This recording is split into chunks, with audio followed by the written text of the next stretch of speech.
Listen, Nepo Babies aren't the worst. We gotta stop giving them a bad name. It's not their fault. Welcome back to Etalk. Thank you. The last time we had you here in studio was for Dear John with Channing Tatum. And so here we are again with another fabulous project. It's been a long time. It's been a minute. Long Bright River. Like, I burned through the 4 episodes that I was sent. Oh God. Like so many great cliffhangers. So how does it feel to be not only launching the show that you executive produced, but in Canada? Oh God, well, Canada's home. But no, I didn't shoot. This is a very specific story about very specific people in a very specific neighborhood in Philadelphia, in my home state. But it's really a universal story, and I think it should be shown in everywhere. And I love just talking about it, and I love being here. I mean, it's not something that we can ignore in every city. The opioid epidemic and the way that our cities are handling it, and the lack of mental health assistance and support, and the lack of support for the people on the ground too. And it's just like, it's a really important story to tell because the script was so grounded. Everything about it felt like I was there, and to have the character of Kensington be so rich and multifaceted is just like teaching people that everybody is multifaceted as well, and everybody that lives and breathes in the neighborhood, it's like an organism, and everyone needs to be treated with the same amount of respect as everybody else. I mean, that's why we tell stories, to breed compassion, but I do feel like it's nice to be able to, this is the first time I'm talking about Long Bright River, and it's the first time it's in Canada. Yeah. And, we're all struggling with it, no matter what, what border we're near, whatever, what country we're in. We all know somebody who's struggled with addiction in any way, and we're never going to stop talking about it or telling stories about it. Absolutely. And I love that you said it, the grounding part, because I so connected with how you showed the realities of being a single mom. Yeah. The complications of family, juggling your career, and just wanting at the end of the day to do right by your kid. Yeah. How did you wrap your head around feeling so connected to Mickey's story?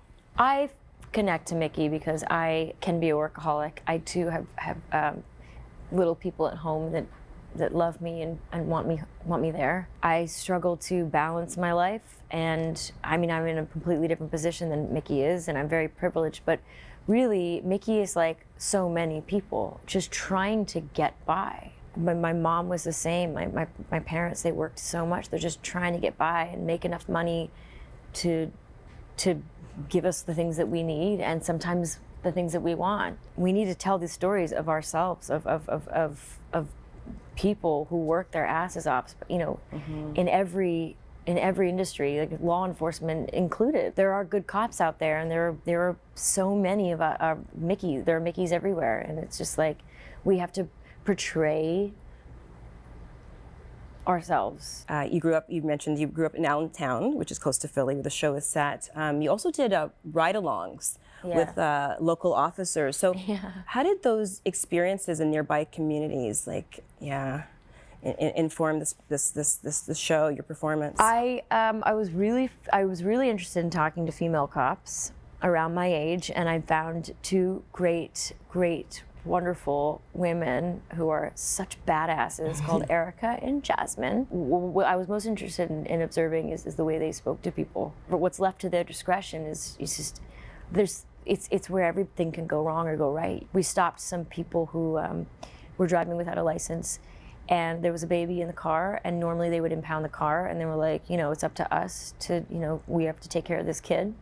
So we're gonna give them a warning and a ticket, and it's just like, they see the human in everybody. They're treating people with a certain amount of respect, and also we did a wellness check, and the person was deceased, and it was hard, and it was really crazy to be present for that, but also to watch how they communicated with the sister of the deceased, and how they dealt with the situation, and how they talked to each other. It was everything for me. It was so informative, and my God, I have so much compassion for law enforcement in general. It's you can't generalize because we know about the bad cops. There are so many good cops, and there are so many families of good cops who hope that their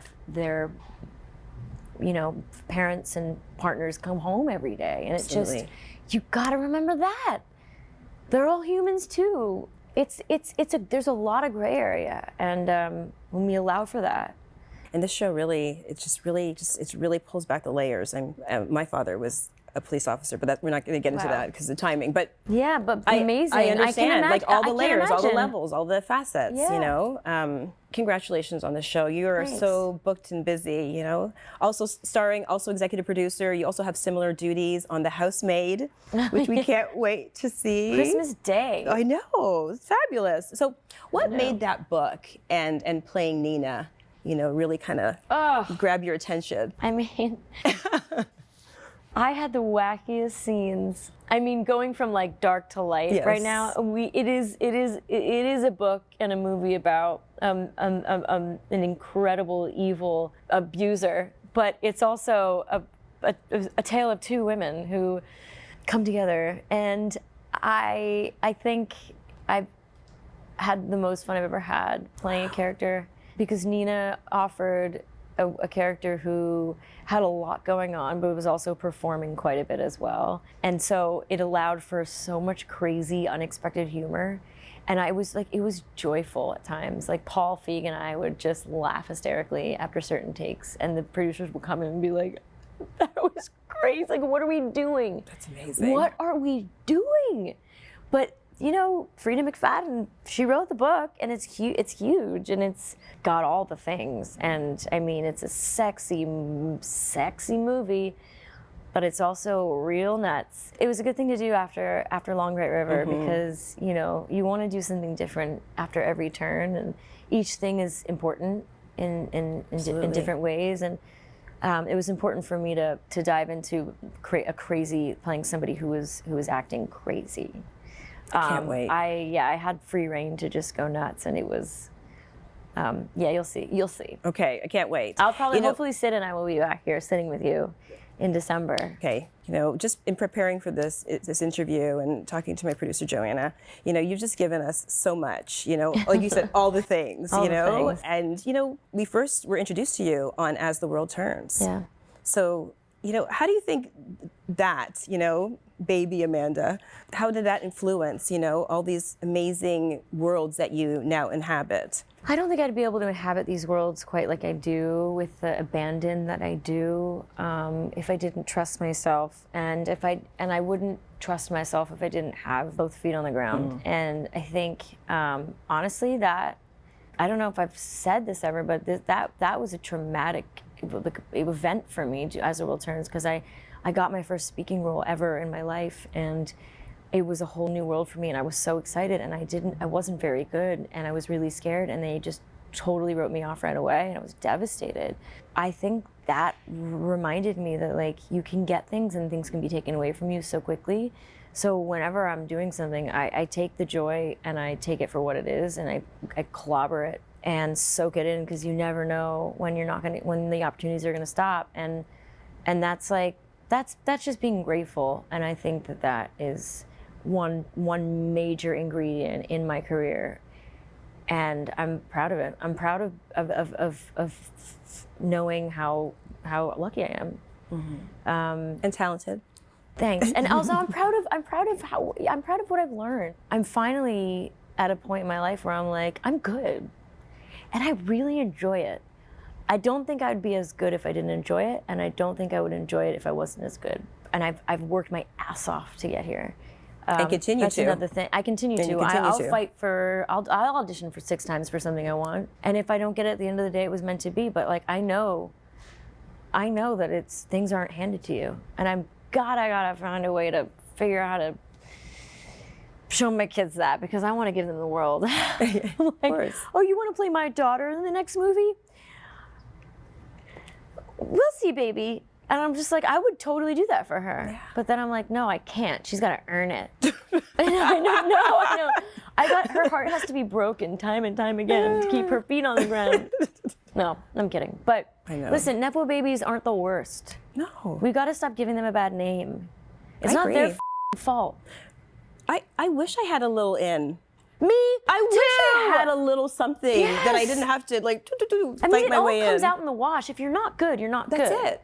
But Gracie Abrams is incredible. Yeah. Whether or not her dad helped her out, it doesn't matter. It's like she's very, very, very good at what she does, and she brings it, and God love her. Mm-hmm. I agree. I know my time's up, but I'm also setting my daughter up for success. As you should. I'm kidding. You know, I have twins. You want that. Yes. How's farm life? Oh, it's great. Yeah. I'll be back tomorrow night. What's the farm head count at right now? Everybody's still alive, and that's all I will say. Okay, all right. We're down one chicken, but it's not because she's dead. She's just sick. Okay. So she went to go live in the kitchen at my caretaker's house. She'll be back in clucking soon. From your mouth to God's ears. Yeah, she will. Yes, positive. I manifest it. Thank you. Tell me, right? Don't I manifest I really well? hope so. Okay. Thank you so much. Thank you. Such a joy, such a pleasure always. Sorry, and congratulations, Thank really. you. It is really hard to talk about things that are dark. Yeah. I was like, but reality is dark. And I stayed here by myself, and I watched in my office all the time. No, it was good because I felt all the feels. There was no distractions. There was no cats. There was no kids. I know. Do you know? Like sometimes you have to like go into it, and you really provided that. So thank you. I did that with apple cider vinegar 2 weeks ago. It was my last week of shooting, and I was I had like 6 hours one night before I had to go to bed, and I just watched all of it. And I was just like in it. I was in it. She's incredible. Like the video? Then hit the button, or better yet, drop us a comment. Then check out our latest videos here. And don't forget to subscribe by hitting the button here for more celebrity interviews and entertainment news.